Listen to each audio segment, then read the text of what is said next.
గత సంవత్సరంలో వచ్చిన అవకాశాలని చేతులారా పోగొట్టుకున్నాను ప్రభువా. ఇక నా జీవితంలో రాదేమో ప్రభువా.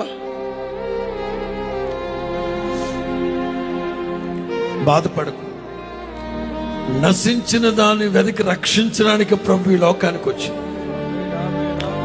నువ్వు ఏ అవకాశాన్ని అయితే పోగొట్టుకున్నావో, ఏ అవకాశాన్ని అయితే జార విడుచుకున్నావో, నా ప్రభు తీసుకొచ్చి నీ భుజం మీద పెట్టబోతున్నా. నేను సంతోషింపు చేయబోతున్నాడు ఆయన. మనుషులు చేస్తే ఒక్క పూటకి సరిపడానే చేస్తారు. అబ్రహాము హాగరికి చేసింది ఒక్క పూట కూడే, కానీ బోయజు ఆవిడ జీవితానికి సరిపడా ఇచ్చాడు. బోయజు కంటే గొప్పోడు నా ప్రభు.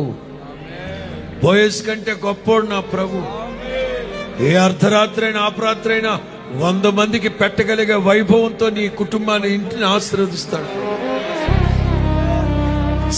చాలినట్లుగా కాదు, గిన్నె నిండి పొంగి పొరినట్లుగా ప్రభు దీవిస్తాడు.